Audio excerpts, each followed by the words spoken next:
Don't test me. Don't test me. Test me. Don't test me. Don't test me.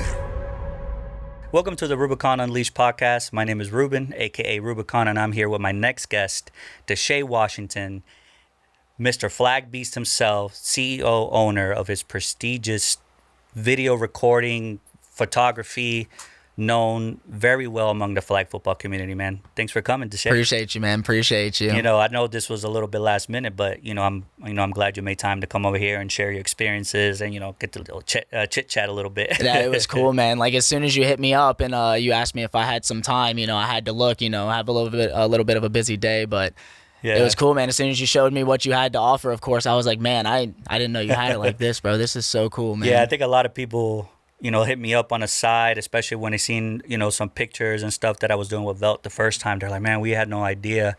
And that's kind of like been keeping this under wraps because, I wanted to make sure I, cross my T's, dot my I's before I had anything, done. Dude, get out my head. I use that same term, man. And in my head, I was like, dot the I's, cross the T's, man, because you don't want to put out an unfinished product. I right, like exactly. And then I know, I want to have something to give to the people. And as far as, you know that as well, because all the hard work you put into your recordings and your photography and you take pride in that. And I want to do the same, because I look at you doing that and it's like, okay, now I know where I need to be when I want to do something like this. And, credit to you and then all those other people that do this, because I can see the hard work that takes that goes behind it. So, tell me, how you got Flagbeast going on, right? Everybody knows you where your viral cuts and reels and obviously recordings. Right.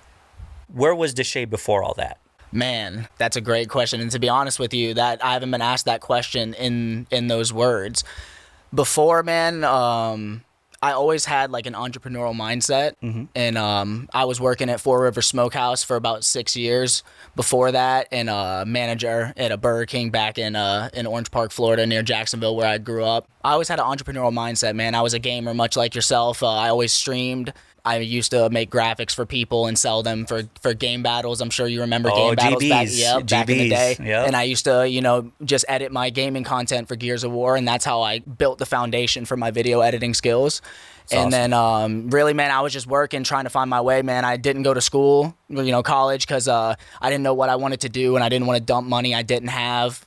Because I didn't have scholarships, things like that. And so just worked, man. And I always knew that I wanted to be my own boss in a sense, but I didn't know what that was going to be. And so I guess beforehand, it was really just a gamer, man, because I streamed. I made a good bit of money from that. I say semi-pro, but I never got to the point of like traveling and competing for tournaments in Gears of War. But I did make money playing Gears of War, which, sufficed for us for a good bit of my wants and stuff like that. And so really just creating content. I guess I always wanted to be a content creator, but it was in different areas because I skateboarded growing up, and I have a YouTube channel of that too, actually. Wow. So if you know what that is, you know what that is. But cool. Yeah, man, I've always been centered around content creation. It just always matters on where I am in my life. And then when I started playing flag football, there wasn't a lot of highlights and stuff like that on YouTube and everywhere else. And so I moved my want for content creation and stuff like that towards flag football. What got you into flag football? My homeboy, Jay Green, Rambo, back from Jacksonville, he actually played when we were hanging out. I met him when I was 18, and he would always play in Jacksonville 4-on-4 up there with Wet and Dirty and all them guys up there. Yep, Bad Blood, all them. So I met them a little back in the day. I used to go to tournaments and watch them. But I gave up football whenever I was growing up because I got sick going out for the high school team a couple of times, and I was hospitalized a couple of times, so I quit football. So I was like, God's telling me that football ain't for me, So I was just like, yeah, man, I'm not supposed to play football again, yada, yada. So he would always tell me, man, come play. And I wouldn't play, but I went to tournaments and watched them, and I was like, man, like, this is badass, man. Like, this is cool. I didn't know that flag football was like this, And so I had actually, back when it was like the battle tournament, and they'd have Battle of Orlando and things like that, I would go to those tournaments and watch those guys play. And so that kind of, I guess you would say, like lit the pilot a little bit. Hallie and I, I had moved to Orlando, and Hallie and I got married, and we were just looking at more avenues of just things to do, ways to connect. And she was a gymnast growing up, and like I said, I played football. We were just like, hey, let's see if there's some flag football or something around here. And I made a team of Four Rivers people called the 86ers. And if you know restaurant lingo, you know what 86 and something means, you know. So we were the 86ers, and we went out, and it's funny because one of the guys that you're planning on talking to, he busted us a couple of times in the old club sport days and everything like that when we were a new team. So it's funny now how life turns around, and some of the people that I used to be like, oh my gosh, these people are, you know, they're insane. They're insane, you know. And now to be able to call those people friends, you know, and all that stuff, man, it's cool, man. Flag football is awesome. I think that's where a lot of people start, you know. And I'm guessing you started at Sports and Social, Orlando Sports and Social. Well, there's actually another league. It's called 8 Co-ed. So yeah, it's like one and the same. But, you know, Club Sport everywhere is the bigger brand for it. But, yeah, it's like another one of those leagues, 8-on-8 Co-ed. Yeah. I didn't start playing flag in that. I actually started playing contact 5-on-5, and it was ran by Antonio, and it was back in the day where you really learn to play the game if it's non-contact. Right. It's there. Right. You know, the rules are a little bit different because I think it's sixes, right? I think it's 6-on-6. Well, if you do men's, yeah, they do 6-on-6 men's, and like non-contact, like I think it's like a 5-second rush or something like that as well. You know what I mean? So you have to be like 7 yards off or whatever. You know, they walk it off, and then you have 5 seconds to rush. Exactly. So quarterback can run always. You know, oddball rules. You know, when I actually started playing Sports and Social, Orlando Sports and Social, that's when I started, you know, seeing a lot of these guys and how the game is played a little bit different. Right. I know I went to Tampa a couple of times. I played in Scotty's league in Tampa where I met Gator and all these guys in their prime. But, you know, you start meeting these guys mainly from Orlando, like your TBs, your Nates, and the schemes and strategies that they come up with. You know, I'm like, okay, there's levels to this. And those guys must have been crazy back in the day. Like I only hear stories. I hear everybody. You know, some people might think that's old man talk, but like these guys are still balling now. So like imagine.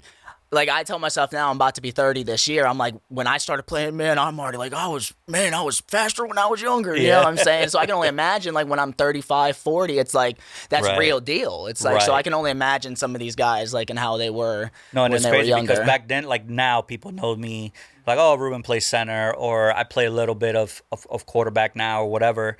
And imagine all these guys, you know, back then, too. When I first met TB, I was just like, this guy doesn't belong here. You know, like when I met Nate, I'm like, you know, he really just played defense. Mm-hmm. When I met a lot of these guys, Kaleem and Velt, those guys were jumping out the building. And it's crazy because now, you know, we're at a different stage of flag football to where it wasn't before when I was younger. How do you feel the transition has been, like where flag football is now to where you started? Well, and it's crazy because I didn't play men's small ball until do you remember the Blue Field at Supreme? Yes. Yeah, that was my first men's season. Shout out to D-Rack and Ty for bringing me out there for the Jokers back in the day. That's right. But even since then, the game has changed a lot. So I'll just speak to, I guess you would say, post 2020, and then because I didn't play the game on that level to understand what it was like before then, because I understood a lot of things changed, especially around here post COVID. Exactly. You know what I mean? The focus on small ball became major after COVID, I hear. And so, like I said, with the changes in small ball there, with the USA team and the Olympic, you know, things that are brewing and everything like that, people think that it's just flag football, but it's gotten so much more serious in that sense of like now, like back in the day, it's just a bunch, you know, it's a bunch of old heads that they're trying to go around and play a bunch of, you know, aggro guys that didn't make it to the league, you know what I mean? And that's still the smack that's talked these days on my channels and stuff like that, and people are commenting like, oh, these grown men, but they don't understand there's thousands of dollars on the line and stuff like that, you know what I mean? And so it's crazy. I would say it would be like the last 2 years, you would say, right? Two years or so, that it's like the game has flipped. Like, as to, I guess, the why. The last 2 years now, a lot of people are seeing like dreams and aspirations from it of like playing for the USA team, and rest in peace, the adult AFFL league for this season, right? Yeah, y'all? for this season. So we'll see what happens then, right? But like, to answer your question, kind of like in an umbrella, the why has changed. You know, it's not just to go out there with your guys and go out there and just, play ball. Exactly. For some guys, that is what it is still. It is, and, yeah. and I believe that's the way, that you enjoy the game the most, because I myself now have kind of gotten into the cycle of, I want to go win. Right, You know what I right. mean? And you know what that's like, especially at this level now, Exactly. and what it takes to go win now at this level. So I just think, the why is different. The why is different, Yeah. right? Because we go from playing for shirts and, the MVP gets a little drawstring bag and it's fun. Or a custom flag set, custom flag set, and it's fun. I didn't grow up playing for money and, Right. The prizes wasn't money. It was just bragging rights back in the day, right? So now we're at a certain time with flag where you do got thousands of dollars in total, right? Right. If you play definitely multiple divisions and Right. you win it all, you got money there. It's really more prestigious because where everything's at, where USA Flag took it, where AFFL was trying to take it in the beginning with the $1 million prize. Yes. NFL is now getting into it because they were mainly focused on youth, Right. which is great. That's blown up. Come on now. That's, yeah. That is awesome.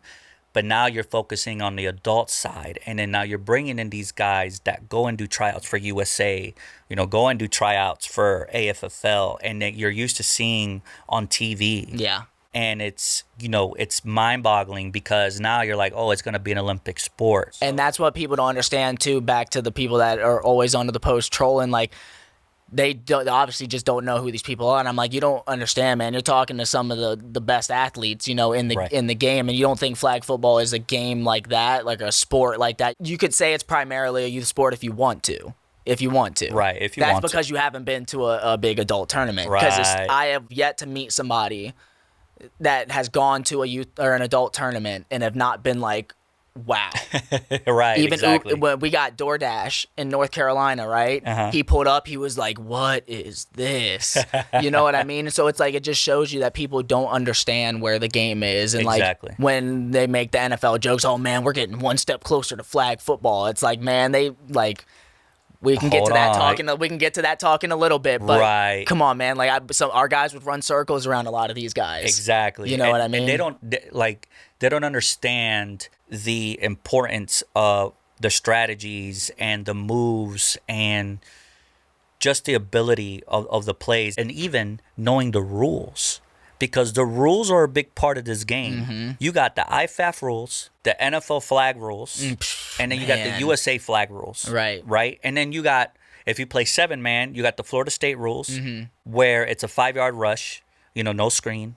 And then you got the screen 7 Right. flag rules Which where is there is a everywhere, screen which is 1-yard everywhere rush. but Florida, because we're weird with sevens apparently. 'Cause Exactly, yeah. We're and then you can throw behind the line. If some leagues you can go forward, but if it's behind the line, you can still Right. But the beautiful thing about all this is that when you got guys that are used to playing flag, right, for a long time, right. like, okay, what are the rules? I can't do this. Okay, cool. Now you grab that and you're like, oh, I can do this. So now I know if I'm playing this team, they like to do this. Then we'll do this. Right. It's so crazy because that takes time. You can't just Experience. grab an average Joe off the street and then plug them in and have them understand that. Right, exactly. You can't. Like knowing if you get a big play on first down, put the ball at the before midfield because you Right. get a free second down because you're confident and you're going to get the third and short. Right, exactly, You know what I exactly. mean? And then you go to co-ed. Even guys that have been playing men's, right? They switch to co-ed, don't know. Oh man, I got to put the ball down at the 1 because girls are 9. Exactly. So it just shows you even people that are in the game of flag have an issue translating the formats. Right, Oh, exactly. air it out. I can't pitch. Oh man. Yes. You know what I mean? Yes, that's a big So- difference. When the last time when I played right there at UCF when we Right. played at The NFL the flag, NFL right? flag, Right, no jumping. and, no jumping, but you get 4 downs to get the first, and then 3 downs to score. Running clock, but you get 3 timeouts. What are we used to?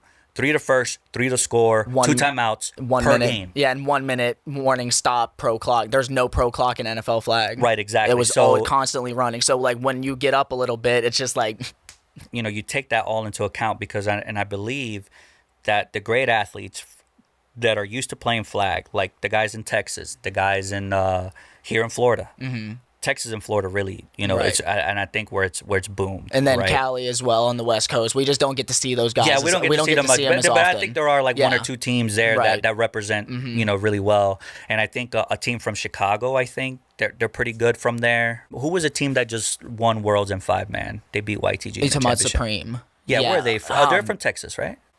To be honest, I should know this, but I don't know where they're from. I'll have to figure that out. Regardless, you're starting to see more teams. They're starting to catch on. Right.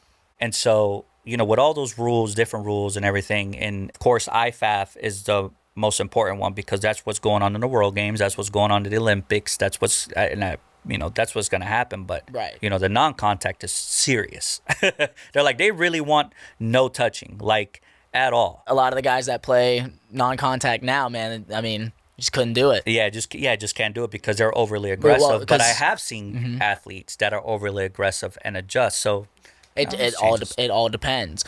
Speaking as a rusher, like Devin Turner, he does a swipe down and he'll make contact with the hips. Apparently, they heard they were flagging that kind of stuff, so he couldn't really hit the hips as hard. Yeah. Which true. It's like if you get the flag, it's like I'm slapping the flag, man. What do you mean? But yeah, like what do you want me to do? But he adjusted, so to speak. To your point, like that's just one of those things where it's like it's difficult for flag players to adjust to flag when you tweak a little thing here and there. Right. Then they have these guys that they're overly aggressive on the ball or whatnot. They're going to call that. Like I had Andre Brown playing with me, H2O. Right. He did a hit move, like kind of into the guy, but the guy pushed him out. Right.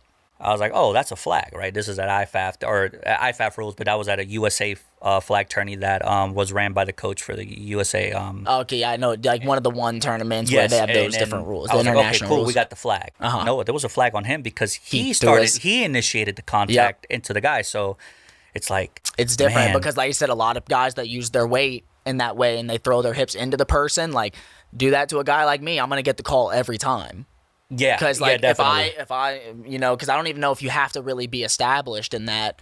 I don't understand the intricacies because I'm not a ref. But as far as what they constitute as like initiating the contact, like if we're both moving and you initiate the contact, or if I have to be like foundationally sound and you initiate what do they consider to be initiating the contact? But like. Yeah, like in the context of the way a lot of guys play now, they'll say, get your weight up. But in the way that flag's moving, man, it's like, hey, man, you're going to have to be a little more elusive, big guy. Well, IFAF as a rusher, you pretty much have an advantage because you could pick your lane. In other rules, you have to go around. Yep, you can't touch. I can go from wherever I want as long as my hand's up, I'm here. You have to know where I'm at. And I think that's pretty cool because, certain rules give an advantage to certain players, and they're already good. Right. You're already if you're a smart player, you're a smart rusher, you're a smart quarterback, you use that to your advantage. You're like, okay, I played against this guy before. He's gonna go here. I'm gonna try and draw the contact here. They like to do delay underneath. And then you're like, okay, I'm gonna rush here because now in IFAF they got to move for you. Right. When in other cases. We just talked about this yesterday at that USA tournament. It's like if I'm starting to pick up a tendency on where you're running your routes, all I got to do is run into your route. Exactly. And either I'm going to mess up your timing or I'm going to get an impeding call. It's like either way, I'm messing up the play way more than in a normal non-contact format where okay, well if I bunch here, it's left, right, and the quarterback knows, okay, I'll just roll away. So and if they notice like that I like to favor one side or the other, they know, okay, we're just going to start designing plays and moving away. But that's not the case in the IFAF because if I notice you start favoring to roll away from me, I'm going to... Because you got, I'm you got cut those across your quarterbacks. bunch. I'm going to cut across your bunch now or whatever, and your guys have to all wait for me to cross face now. You know what I mean? Yeah. Because you got those you got the quarterbacks that like to use motion, a lot of motion stuff and whatnot. So you're able to. It's like, okay, I know he's going to motion this guy. He's either going to motion a Velt or whoever to the left or right. You want to try and get. It doesn't even have to be a contact. I think they call it on like if they slow down your entryway, right? So it depends because this is what'll aggravate me, and it's up to the ref's discretion, I suppose. But some refs want you to make the contact because they'll say you slowed up. It's not impeding, right? But then what did you just ask me, right? If they make you slow up, that's impeding you. That's disrupting your lane. Exactly. So I think it really depends on if you're scared or not. Right. And that's what I tell, the guys it's like, bro, it's like, I know the guys like me, I say, guys, I know we can only take a couple of those hits, but you got to take one of them at least. You got to take, because then the ref won't let it happen again. Right. Once you get impeded once, then I'll tell the ref, like, hey, man, you want my ribs to stay in place, bro? Because, like, that's, I mean, I've had separated ribs from that because I'm a smaller guy, you know what I mean? And, like, it wasn't an intentional impeding, but it happened. Yeah. And, you know, I got caught open chest, and, you know, That's I dealt what with happens, that for months and months. But, you know, so I can understand why some people hesitate and, like, do pull up because it's non-contact. Why do I have to make contact? But, I mean,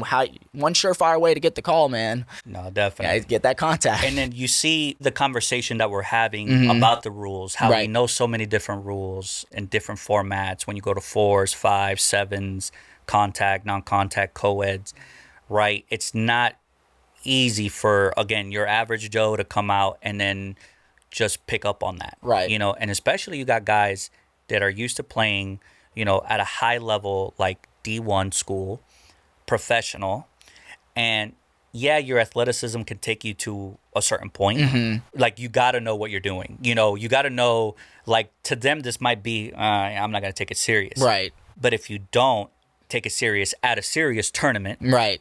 you're going to hurt your team. Right. And then you start getting exposed, and that competitor in you that starts seeing these guys, you're like, we're letting these guys. Yeah, exactly. Because, it is a game of athleticism, yes. It But, is. I mean, come on, man. We have all lost to that team that we went up like these guys. Exactly. And you get smoked. And you get smoked. Why? Because they're at the right place, right time. They're strategic. And you know what? One of those guys that have always been that way was like Al's team. Right. You know, Oh every my time gosh, Al has a team. I hate rushing Al, dude. Yeah. And I played against him And for years. Mike Wet and Dirty as Mike well, Wet and Dirty, dude. like those guys, they have a team that they could go out there with 5 and even them on the field on defense, and they still give you a hard time. I seen it. And I've seen ex-NFL players, ex-D1 athletes, ex-track stars come in and think they're just going to do whatever they want, and they can't. And so can you just imagine somebody from off the street that just wants to get into it? Right. But going there, right, again, there's levels to this. Because then, okay, you know, for instance, me and you both know you have Flagbeast, I have Rubicons. I know if I want to have fun, I'm going to go play in comp, I'm going to go play in amateur, and I'm on a quarterback, and I want to play with my guys, I want to play with my buddies. But just know, if you want to go play in pro or you want to play in elite, Right. you got to bring your A game. Right. You got to bring, you know, a team to compete, to be worth it, you know. And I think that's where that state and flag has gotten, because we know where we actually got to take it serious, and we know where we can just take a step back and just chill and relax and have a good time and just enjoy the tournament, you know. Which is where my team, we're kind of in like the gray area now, because we have been striving to go up to pro, because like we wanted to have our homegrown guys, you know, up their game, hone their skills, myself included, and make our way up to pro with our homegrown guys. And we went and had a really good run in comp and in B and all that. We won a lot last year. And so this year is actually the first year that we're saying, like, you know, we're in pro. And so a lot of my guys are actually, they're rehabbing right now and getting right, because of how hard we went last year. We ignored a lot of those lingering injuries that we should have gotten taken care of. And now, you know, they can't really play to the best of their abilities. And like I said, I had surgery and I was injured. So I was able to sit and take the time I needed to rest while my guys kept playing that whole time. And so now, like, when we had just went to North Carolina, for those of you who saw, our team was a completely different team. You know, we had like Velt, Kalo, Mike Green from Tennessee, you know, Theo, Martin plays with us a lot, but we had like Theo, you know, we had a lot of the guys that are from around here, and we all just kind of came together, right? And so, speaking to your point, it was one of those things that we knew. It's like not having my guys as well, but also needing to have the best of the best. And like, those are conversations we're having too, is like moving forward in pro. It's like, do we take this person, that person? Do we need this? Do we need that? Yeah, the decision making is a big part of it, because I've been doing this for a long time, and you know, growing up, I started doing it by myself when I had my team, and I had my guys out, you know, from McCoy and Claremont, and then when I was doing it with John Fletcher, I was doing it with him in No Fly Zone, you know, and then you start upping the ante a little bit once you start moving up, right? Now you got to be, it's like, okay, we need this piece, we need this and that. And so now you're at a point, it's like, okay, it's kind of difficult, because you got people asking you, hey man, can I play? But here's the thing, and they don't know the way you think. You know, number one, I'm going to see, okay, you play with this team. So like, you're a rusher. Right. You play on Flagbeast. first thing I'm going to ask you, if I do need you or if I don't see your team on a schedule, hey, you want to come play for me? I need a rusher. Right. Oh, well, Ruben, I don't know yet because I don't know if my team's going to play in it. Okay, cool. Right? I can't wait for you. Right. I got to fill my team of 12, and I got to go find another rusher. Right. So what happens? I end up getting a team in, and then you hit me later. Man, Ruben, that's messed up. You ain't let me play with you. I've been trying to play with you, Yeah, bro. I'm I've like, been dude, I hitting you asked up. you. I can't wait Right. on people. Right. I can't wait on everybody. Or if I already play center, and somebody wants to come play on my team that plays center, I'm like, dude, I already have one. Right. And then, I'm already a center. I'm already taking that I have spot. the relief. I have my relief if so, like, you know Yeah, what I mean? I have a Kurt, if I have Velt or if I have Dre or if I have You already got people James you're Hunter, confident, yeah. whoever an athlete can go and play center. Right. Like I can't take another spot of that when I can use another DB, or another guy that can play both ways, so it's and different. like ATH is like another position where that happens a lot because it's like everyone can damn near play double now. You know what I mean? So many guys can get active and can throw the ball, you know what I mean? Because a lot of the ways that these plays are drawn up, like you can throw it to an open guy. Right, So exactly. a lot of these guys can take handoffs and throw the ball and then take off as well, you know what I mean? So it's like everyone wants to play offense, but everyone can play offense. Exactly. Even though your defensive guys can play offense. Right. Sometimes those are your best offensive players or your guys that are your best defensive players, but they got to play defense because don't nobody want to play defense. Exactly. It's tough, man, because then you got the people that want to play with you, but then they want to play the roles that you already have your star players in. Right. And it's like that, you have that, or I don't want to create a bigger offense like for Taylor. Right. Like, for instance, Taylor's my quarterback. Right. But I don't want Taylor to feel pressured that he has to play Bring in everybody more on people, offense. Yeah, right. like he's trying to make everybody happy. Mm-hmm. So I don't want to put that pressure on him. It's like, okay, I'm going to have these 5 guys for defense.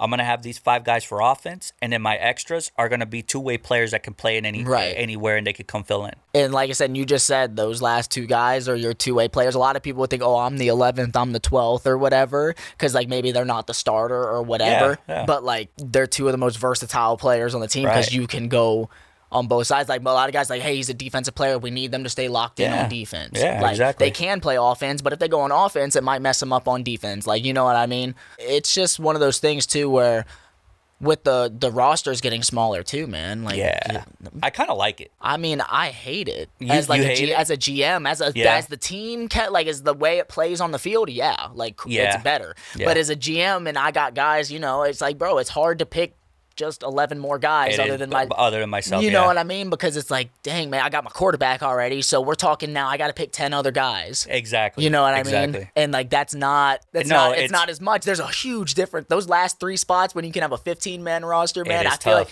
it's crazy because then you feel like those guys might not play. They might not play every game, but then you get to the last format of a tournament and you got 7 guys that are ready to rock. Right. You know what I'm saying, bro? So it's like 12 on paper, it looks good, but then you do 3 formats, 4 formats of those same 12 guys. By the 3rd, 4th format, you're like, man, my ankle, man, my knee. Exactly. And now you're down to scraps, you know what I mean? Right, because you can either play 3 games back to back or you play 2 games and then you got to wait 2 hours to play your next 2 games. So it's definitely different. Right. It's definitely different, and that impacts, some of your players that are waiting that want to stay active and things like that. And then especially like in North Carolina in the tournament we were just at, this sucks to bring back up, but we lost 3 championships. So like we went the distance in 3 formats. So we played. Those hurt. We played a crazy amount of games with. When we had 15, guess how many we had 7 or 8 guys by the last format. Oh, man. You know what I'm saying? Tough, So I mean, people, you can be drinking water all day, but we were on turf. It was hot. You start falling out, man. Right, you know what I mean? No, so definitely. No, and I've seen it. When I played NFL flag, Nooney was hurt. Oh my goodness, J5 started getting hurt, and so. All that starts, it starts piling up. And these guys are, you're talking about Nooney. I mean, come on now. I mean, dude's still playing top tier ball. A top tier ball. So it's like, you can't be like, oh man, get in shape. It's like, bro, no, we're humans, bro. Dude, like, you can only take you only take so much heat. So, it's just one of those things where, as a GM, man, it's actually, it's difficult, man. Like, I don't think a lot of people understand, like, it's not fun, man. It's only fun when you win. It's really only fun when you win. Right. Like when you don't win and everything in between. If you're an X's and O's guy like me, I do like building a roster, but that in itself sucks because then you're sitting here evaluating your people. Like you like, oh man, this is my dog, but he suck at he can't guard a soul. Hey, that's my homeboy, but so it's like man, it's just it's like dirty work almost in a sense too. You know what I mean? Because then you got to explain to your people like, hey man, it's just. Yeah. Well, that's why the people say, you're going to go play in pro. You can't have buddy ball. You can't have, and like I said, I was bringing my guys up in B, and I thought, I made it clear, and I have, but like, it's difficult, because we're human beings at the end of the day. Exactly. So for me to be like, hey, man, I told y'all you can't be having no feelings, it's like, that's crazy. Yeah, that's crazy. You know what I mean? You're gonna feel some type of way. You know what I mean? Type of way. Yep. So, the main thing, like for me, when it comes to building my team, is just giving people a chance to prove themselves. Right. And then when the results are on the table, like if you can't accept the results, then that's on you. But like the results are the results, like just the same as if I couldn't play in pro, I wouldn't be in pro neither. Well, it goes on your brand. Right, and that's that's what Kurt, I want to win. Me and Kurt talk all the time. It says, he's like, man, Ruben, look, you can't find a quarterback, you can't find a good team that, you're going to compete. We're going to compete in pro or elite, protect the brand, and just, let's not do it. Don't go. Don't go. Don't go. Or if you are going, I'm going to put, like I think I played in Orlando. I had Conair. I called it Conair, but that was like my comp team where I just wanted to have fun and no pressure. Well, it's not last year, but the year before. Exactly. Yeah. Right at the southeast, at the Nerf fields or whatever, the turf fields. So, that was no pressure because I just want to play with the guys that I usually don't get to play with. And a lot of that was, a lot of the guys I had were all 35 and up guys. Yeah. That I play against.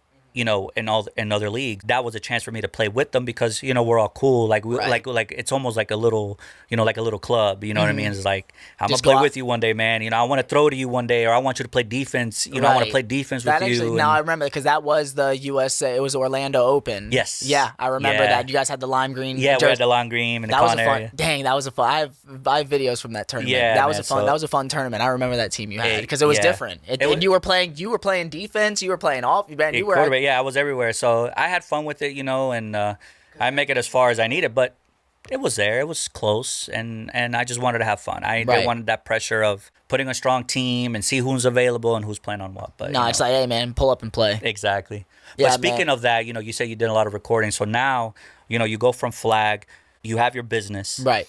How does it feel when you're watching these teams off the field and seeing their passion, their happiness, their hurt, and their motivation pretty much on besides on how we take it, against how we take it. Like, how do you see that through your eyes? It's crazy, man, because I see a lot of things that people may not think happen, like facial expressions. Like, I see a lot of people's true emotions, like, in the moment. So, like you were saying, like, I see how some of these people that I know are as close as this right here, I see them at each other's necks 1 minute. And then, as soon as it's all said and done, it's hugs and So it's like, it's a completely different experience playing the game and then recording it. It really is. They go hand in hand because, of course, it helps me record because I understand the game.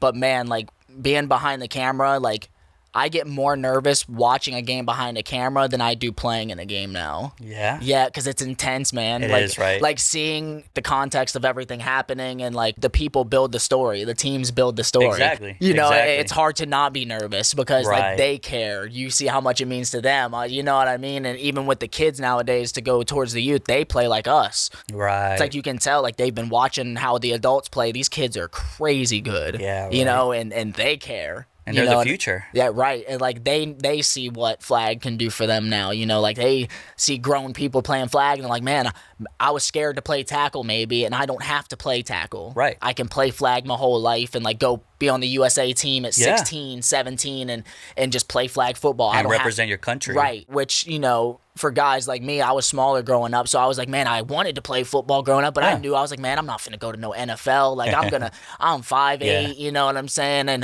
in my freshman year of high school, bro, I was barely cracking 5 feet, you know what I'm saying? It's like, man, I know I'm not finna go to no NFL, But like kids nowadays don't, they're like, okay, maybe I may not go to the NFL, but I'm about to go be on the US. I'm gonna be on the US team, you know what I mean? And stuff like that. Like, I know a kid, Colton Smith is his name. He tore his ACL a couple years ago, and this kid, he's a baller, man. Tore his ACL a couple years ago, and I think he still plays tackle.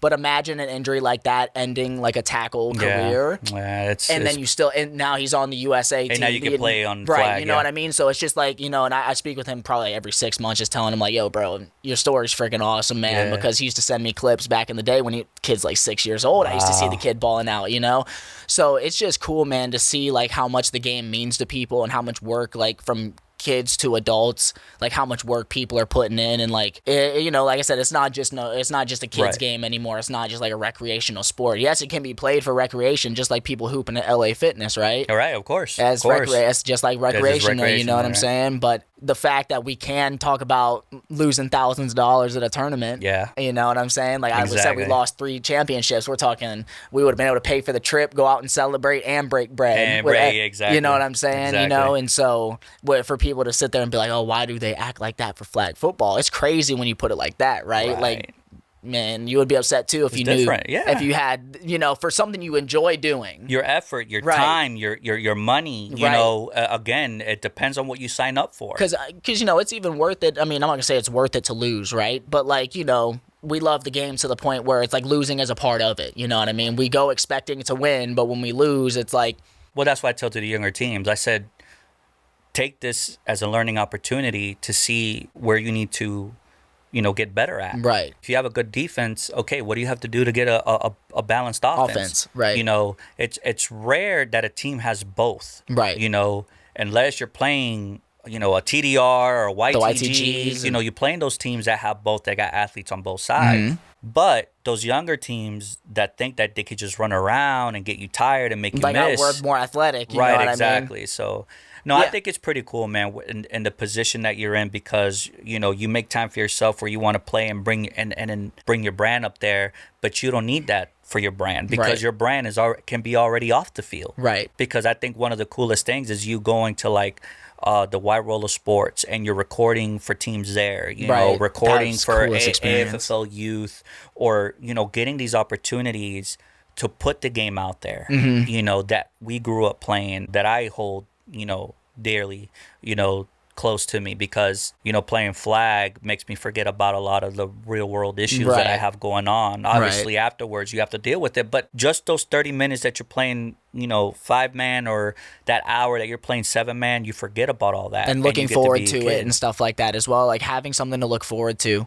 So many people are stuck in the cycle of just work home, exactly. And it's like we can look forward to, like, hey man, on Sunday it's Saturday, on Saturday, Sunday, on Tuesday night, I was about to say Tuesday, on Monday, it's just whenever, man. It's like it's on, and you get active too, you know what I mean? The community, because a lot of people, they have community behind a screen only. You know what I mean? And that's not real community. Real community is like what we're doing right now, having a face-to-face conversation. Exactly. And, you can't deny things face-to-face. You can't, like, say something and then, like, what I'm saying, brush it off. And if I do, you're going to be like, hey, yo, what you mean? You're not buying what I'm selling, man? You feel me? So it's just like, that's another thing about flag, is just like we see people's raw emotions, bro. Like we see people get too mad. We see people get too upset. We see people get elated. You know what I mean? They're so happy, tackling each other to the ground. Grown men jumping up like, you know what I'm saying? I get goosebumps thinking about it, bro, because it's like, what does that for adults nowadays? What does that for your average adult that just goes to work and goes home and doesn't participate in these types of when do you get that? When do you get that sense of accomplishment? Because even when you make an accomplishment in the office, it's not like everybody's like, oh, yeah. There's envy and all that. Right. But you score a touchdown and everybody's, oh, man. Like, you see the quiet guy that's like, it's flexing and he's yelling. Man, you know what I'm saying? It could be in the D division up to the A division. It doesn't matter. Right. Like, you just... for the people to feel like that sense of achievement and accomplishment, camaraderie, like just a group of people going towards one mission. When's the last time you did that? Right, exactly. A science project in high school, like, or in college, whatever, So it's just good, man, to get a group of people together. And I think, to answer your question, furthermore, with what I see through the lens, it's just like I see the work I've seen teams develop over now at the course of years to winning their first championship, and I have that moment encapsulated in history, like, and like it might not be a big deal now, but wait 10 years, bro. Wait 15 years. Just wait. Yeah, exactly. Just wait, bro. I get goosebumps thinking You about think about it, right? about how we all are gonna sit one day, like how y'all, Tone and Nate and TB is like we talk about. Oh man, back in the day, if y'all would have been able to see it, we're gonna be Yes. able to show it. To show You it, know what right. I mean? Yeah. We're gonna be able to actually show it and not just Talk about it. Yeah, right. Or imagine, what could have been. I can't even. You talk about back in the day flag. I can't even fathom it. Nothing. Because like the style. Y'all weren't wearing tights. It was gym shorts and Everything was baggy. Everything was baggy. Gildan t-shirts, my boy. You had whatever it was. So it's like we didn't just have the uniforms the that way everybody you has looked, now. You feel what I'm saying? It was just different, man. Like I can't even fathom how the game was. Like I watched my pops play in a military league, when I was growing up. Like I'm 10 years old, and like I said, they had the netted jerseys. Like my you gosh. feel what I'm saying? The practice jerseys. Yes, bro. And they got gym shorts and netted jerseys with the shoulder pad things. No shoulder pads. Yeah, no shoulder pads. But you feel me? But Yep. and that's what they're playing in, and they're the military dudes rocking out. Military leagues and flag. That's a test of time right there. They've always been doing that. So like. I just can't even fathom what flag was like back then. So it's just like, that's what I love about what I do is like, yeah, it's cool now, but man, just wait a couple years, man. Like, it's like just, that y'all's championship against Bad Blood, or just think about that. Yeah. In a couple years when we think about Supreme, with Supreme season 28. Yeah, you know what I'm exactly, saying? It's like, man, you remember the Rubicon Bad Blood season? Yeah, you're right. We're gonna start calling seasons not by their number, but by what happened. About what exactly, You know by what- that championship. Of that. I was like, oh yeah, I think that season was this, and this, and Hey, this. you remember when J5 caught 2 game winners, the one against Wet and Dirty, Yeah. and then the one against Yep. Blazers? Both, like, come on now. Yeah, like, you have that, and people can go back and see that and because watch it, bro. sometimes I get caught in that YouTube black hole where I'm like, let me go to Deshay's Flagbeast. I'm gonna catch a couple games, and sometimes I just rewatch everything, Or if I want to go watch, my guys don't sleep. Like I want to, like if I want to still plays, I start watching videos where I'm gonna and I still plays. I don't care, but but that's what you have to do to implement new things into your team, because you're watching it, and I think. And that's another thing. That's why I have so much appreciation for somebody like you, because you're a player, you record, and you know what to look for because you're on both sides. You're on the field, you're off the field, and you understand what big moments are or what could be a big moment, or capturing somebody's emotion after they catch a touchdown, they get an interception, and make a diving flag pull. Because I've seen people like, this guy's diving? You don't understand what's going on at that point in time. You don't know what's at risk. So and I care about everything that you just said. I care because I am a player. It's like I understand. It's like, man, like I know they have to bomb this full field to win the game, but you see me sprinting from end zone to end zone because it's like, man, I gotta be in the end zone in case if it happens, we can't miss this, dog. Like go back to J5, the game winner against Blazers. You know what I mean? It's like. That is encapsulated forever. And you might not believe it, that he had a one-handed catch to score the touchdown right before and then went for 2 and had a crazy toe tap in the back of the... You did that, right? So there would be some people, but now you can be like, oh, no, man, like... Look, yeah. You know what I mean? And then the way you make the highlight reels of it, just that little short, it's just... unbelievable because you have that moment right there. You have it captured. And like I said, and that started out with just people sending me their highlights until I eventually, I actually collected these things called Funko Pops, and I ended up flipping those to afford my first camera. Oh, wow, and so that's awesome, how I started doing my own highlights. But yeah, man, like shouts out to all the people that just sent me in footage and stuff like that, before, because y'all had no idea who I was. Y'all were just messing with what I was doing, and then I didn't let a lot of people know that I was Flagbeast for a while until I had actually like earned some accolades myself playing the game, because how could I say I'm Flagbeast if I'm trash on the field? You feel what I'm saying? Listen, that is always legendary. The entrance or the intro to your videos, Flagbeast. At first, who is that? Was that Jack Haley? I was just about to say shout out to Jack Haley. Okay, I think that's Jack Haley. They went freaking crazy that game. That was at Worlds 2023. Yeah. So man, they went dummy. That's that a legendary game. intro, man. Other people have said it too, and I've switched it up a couple of times, man. But there's just something about that original one, man. So knowing Jack, he's very passionate when he's winning, and like I learned a lot from him too. So especially in a small ball. So Right. big shout outs to him. Haven't seen you lately, Jack. I hope you're doing all right, man. Jack hit me up not too long ago, and he's fine. He's taking time for him and his family, and then he had said that, you know what I mean, but people say that, and then they're back shortly. He'd been ducked off for a while. Oh yeah, no, he's got some big moves going on. This is what I tell people: flag will always be there. Right. Make time, for your family or time for yourself.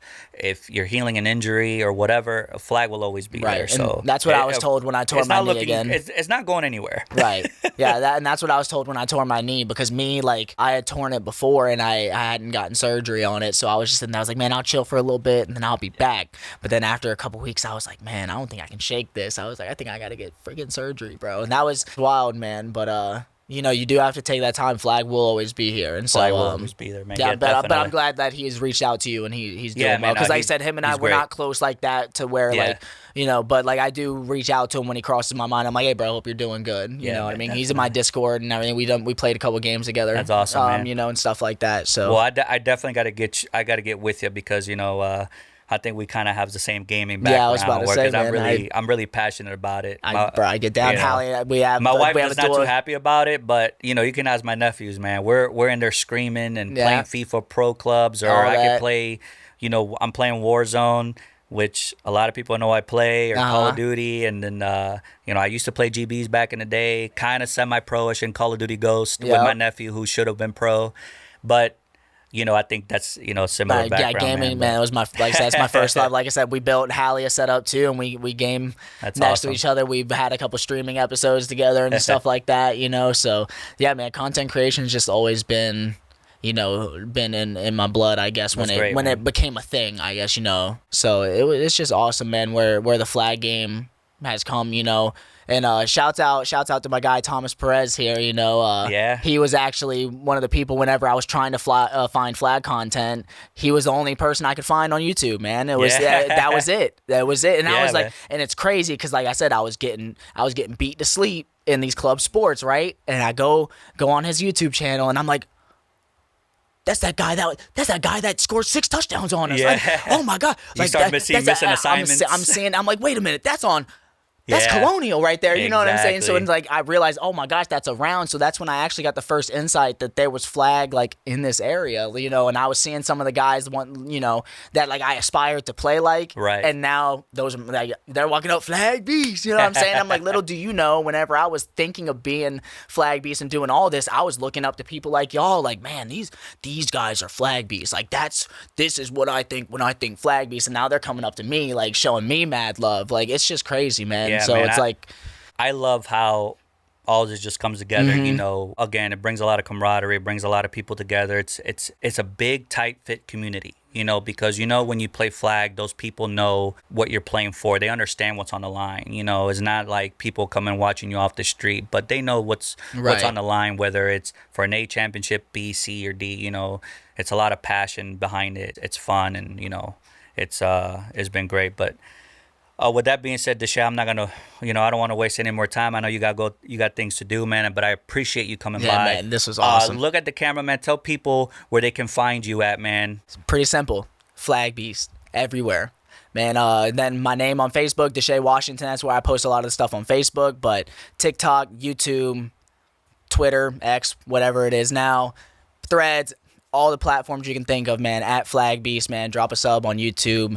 Share all the links, man, and just show love. You got clips, send them in to flagfootballbeast@gmail.com. I'm going to do something really cool with those, doing little episodes, just trying to showcase the plays that people send in, which is, like I said before, how Flagbeast started. So I just want to get back to the roots of showcasing other people's content more so than the own content that I produce. So, man, yep, that's how y'all can get at me, man. Deshay, I appreciate you, man. Again, this is Deshay Washington with Flagbeast. Get at him for any videos you want to take. You want to record your games, any photography. Him and his wife do an excellent job. His work speaks for itself. Catch him on there. Again, I am Ruben, a.k.a. Rubicon, with Deshay Washington. Yes, we'll sir. Catch you later. Appreciate you. Don't test. Don't test. Don't test.